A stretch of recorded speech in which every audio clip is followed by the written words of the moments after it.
نہیں ہے. اللہ اللہ کیا جملہ ماشاءاللہ. اور میں اگلے دن مثال کا دیندہ اللہ مذکر ہے کہ مؤنث ہے.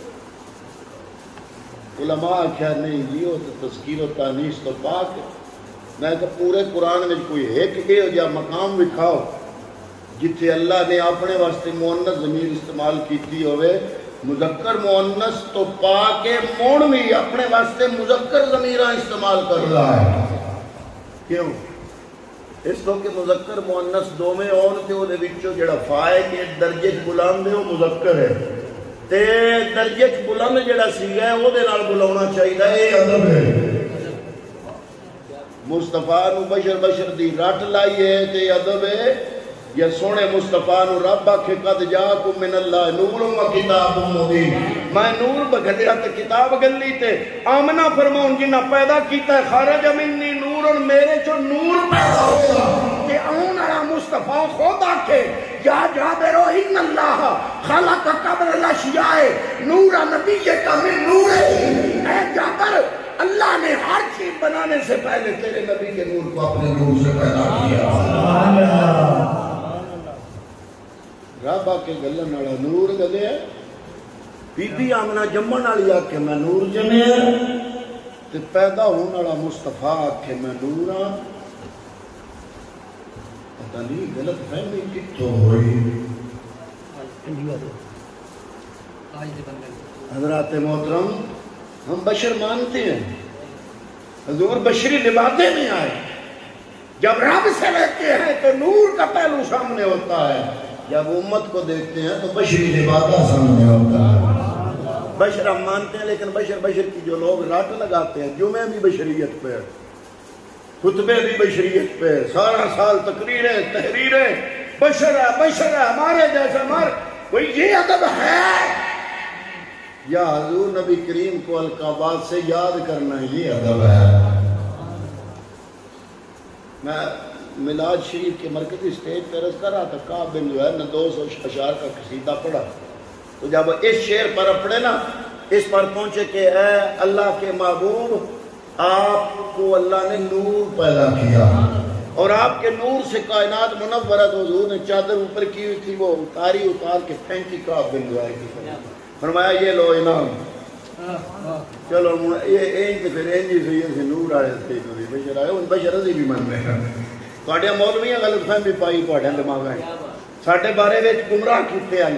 تھوڑے علماء نے ساڈے بارے بندیاں نو گمراہ کیتے ہیں کہ یہ سنیاں نے حضور نور نال بنے ہوئے ہان. اگوں پھر جڑے سنن والے نو بڑے گندے ہیں بڑے یہ بریلوی بڑے گندے. میں نے کہا ان کی ماں کا نام آمنہ، ان کے باپ کا نام عبداللہ اور حضرت آدم کی نسل سے، لیکن وہ بشری لبادے میں آئے. میں تم سے پوچھتا ہوں جب پیغمبر یہ فرمائے کن تو نبی وآدم بین الماء والطین، میں اس وقت نبی تھا جب آدم مٹی اور پانی کے درمیان تھے. تو حضور کا جسم مبارک دوبارہ ربیع الاول کو آیا. جو اس وقت نبی تھا وہ کیا تھا؟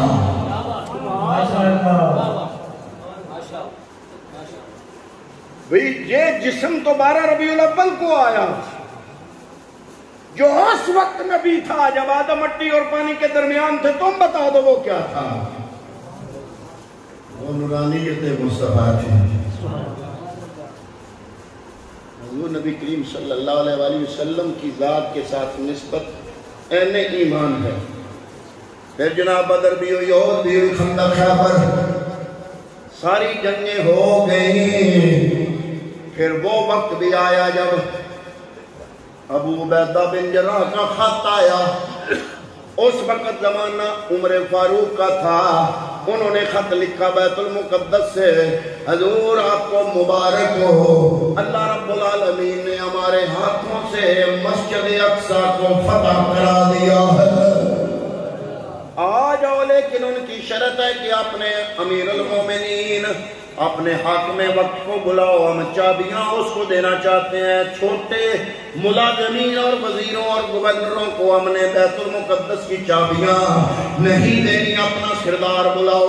حضرت عمر فاروق مدینے سے چلے، عادت کیا تھی؟ ایک اونٹنی ایک غلام۔ لوگوں نے عرض کیا حضور آپ 25 لاکھ مربع میل کے حکمران ہو، ایک اونٹنی ایک غلام لے کر جا رہے ہو، سفر بڑا دور ہے، کم از کم 2 اونٹنیاں تو لے لو۔ فرمایا یہ بیت المال کا مال ہے، یہ عوام کی امانت ہے، یہ میری ذاتی جاگیر نہیں ہے۔ آج کے حکمران ہیلی کاپٹر پہ ادھر سے ادھر جاتے ہیں اور پھر کہتے ہیں ہم مدینے کی ریاست بنانے والے ہیں۔ اب میرے کسی نالنا تو مخالفت نہ میں میں ان دی ٹو دی پوائنٹ گل کر رہے ہیں، بائی دا وے گل کر رہے ہیں۔ او ہون یا اے ہون میرے واسطے دو میں برابر نہ او مدینے دی ریاست بنا سکتے نہ اے بنا سکتے۔ اے ادوں بڑھنی ہے جدو نیتاں صاف ہونی ہیں۔ حضرت عمر فاروق کو کہا گیا جناب 25 لاکھ مربع میل کے حکمران ہو۔ میں اگلے دن جا رہا تھا روڈ بائی روڈ، اچانک میں نے دیکھا گاڑیاں درمیان میں، ایک گاڑی 5-6 گاڑیاں آگے 5-6 گاڑیاں پیچھے۔ مجھے اندازہ ہو گیا کوئی ہلکا پھلکا وزیر ہوگا۔ اتنی عیاشی اس غریب ملک کے وزیر کی، اور پھر جناب عوام الناس کو یہ لیکچر پلایا جاتا ہے کہ جناب ملک کی حالت بڑی خراب ہے۔ ان لوگوں کو نظر نہیں آتی، جب بل بجلی کے بھیجتے ہیں تو بڑی حالت، پھر عوام کی حالت ان کو نظر نہیں آتی۔ حضرات محترم اپنی شاہ خرچیوں کا خرچہ سارا بلوں میں ڈال کر عوام الناس کو دیا جا رہا ہے۔ اتنا ظلم ہے۔ عمر فاروق کو عرض کیا گیا اے امیر المومنین سفر بڑا لمبا ہے، 6 مہینے کا سفر ہے اور آپ ایک اونٹ اور ایک غلام لے کے جا رہے ہو۔ فرمایا میری ذاتی جاگیر نہیں ہے، یہ عوام کا مال ہے، میں ایک اونٹنی لے جاؤں گا۔ راستے میں غلام کو کہا کہ اونٹنی پہ ایک بندہ ہی سوار ہوگا، اونٹنی پر بھی ظلم نہیں کرنا، عمر عدل کرتا ہے۔ آدھا سفر تم اونٹنی پر بیٹھو گے، میں نکیل پکڑ کے چلوں گا، آدھا سفر میں اونٹنی پر بیٹھوں گا، تم نکیل پکڑ کے چلو گے۔ حضرات محترم اسی طرح باری باری بیٹھتے گزرتے، جب یہ آقا اور غلام پہنچے یروشلم کے قریب، وہاں پر حضرت ابو عبیدہ بن جراح عیسائی بڑے بڑے سرداروں کے ساتھ استقبال کے لیے کھڑے ہیں۔ جب اس نے دیکھا اور سردار جو عیسائی سردار اور ان کے جو پادری تھے انہوں نے ابو عبیدہ بن جراح سے کہا کہ یہ دیکھو یہ جو تمہارا آقا ہے جو سوار ہے اونٹنی پہ سوار ہے، یہ تو غلام لگتا ہے، اس سے تو خوبصورت اس کا نوکر ہے۔ ابو عبیدہ بن جراح نے کہا تم نے ہمارے امیر المومنین کو دیکھا ہوا جو نہیں ہے، ارے جو اونٹنی پر سوار ہے وہ آقا نہیں ہے، وہ ہے ہی غلام۔ آقا وہی ہے جو اونٹنی کی مہار پکڑ کے چل رہا ہے۔ حضرت ابو عبیدہ بن جراح آپ قریب آئے، حضرت عمر فاروق کے کانوں پہ منہ رکھا، عرض کیا امیر المومنین یہ قوم بڑی مہذب قوم ہے، آپ نے جو لباس پہنا ہوا ہے 14 پیمن لگے ہوئے ہیں، یہ بڑی مہذب قوم ہے، وہاں جانے سے پہلے لباس بدل لو۔ حضرت عمر فاروق نے ابو عبیدہ بن جراح کے گلے میں ایسے بازو ڈالے، رو پڑے عمر فاروق نے فرمایا ہے ابو عبیدہ بن جراح انصاف کی بات بتانا، عمر کی یہ عزت لباس کی وجہ سے ہے یا محمد عربی کی غلامی کی وجہ سے ہے؟ اللہ اللہ، اگر مصطفیٰ کی غلامی کی وجہ سے ہے تو لباس جو بھی ہوگا۔ غلام عرض کرتا ہے حضور، وہ آگے اگلی منزل پہ وہ سارے عیسائی سردار اور پادری آپ کے استقبال کے لیے کھڑے ہیں، اور ٹھیک ہے چلو میری باری ہے، میں خود جو کہہ رہا ہوں کہ میں نکیل پکڑتا ہوں، آپ اوپر بیٹھو، اس طرح اچھا نہیں لگتا مجھے بھی۔ آپ نے فرمایا تمہیں اچھا لگے یا نہ لگے، باری تیری ہے چاہے دیکھنے والا کوئی بھی ہے، عمر کبھی بھی اوپر نہیں جائے گا، عمر نکیل پکڑ کے چلے گا۔ فقط اسلام دنیا میں یہ نقشہ پیش کرتا ہے، فقط اسلام دنیا میں یہ نقشہ پیش کرتا ہے کہ آقا چل دیے پیدل سواری پر غلام آیا۔ وَأَنْتُمُ الْأَعْلَوْنَ إِن كُنتُم مُؤْمِنِينَ۔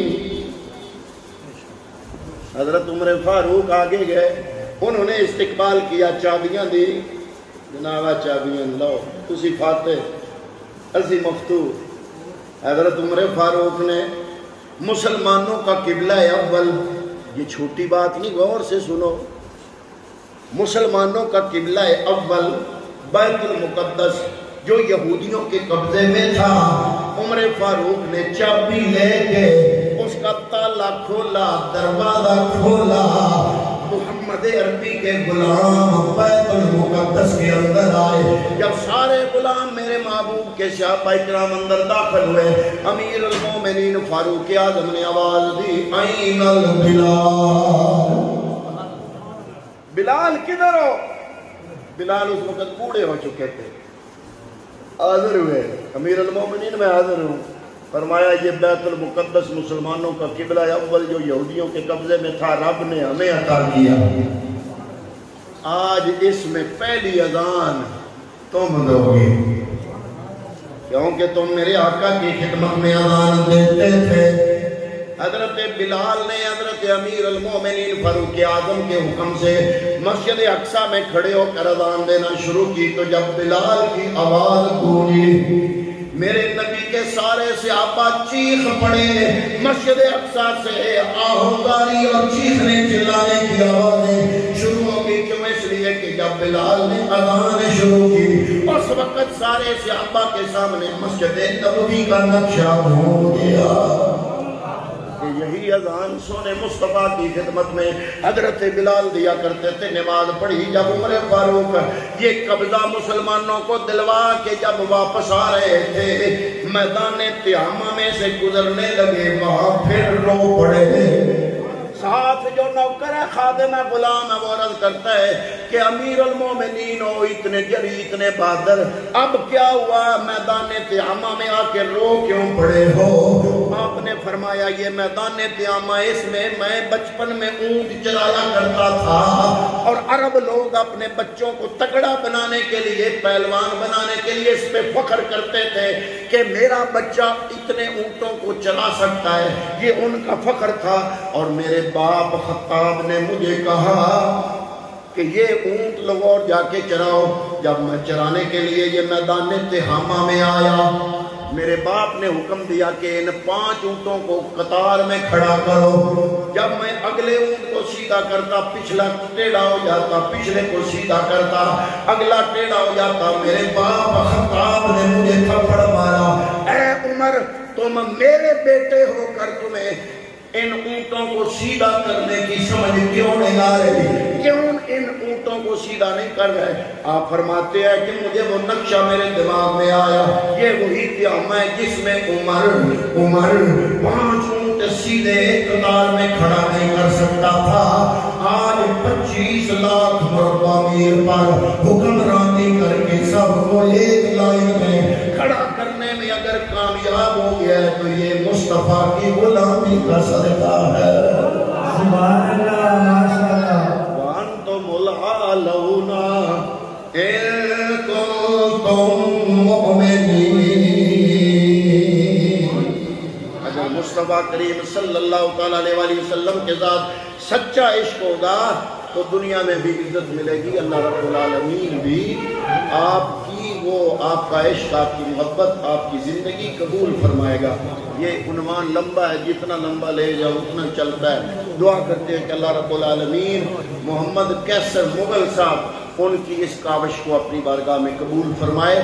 اللہ رب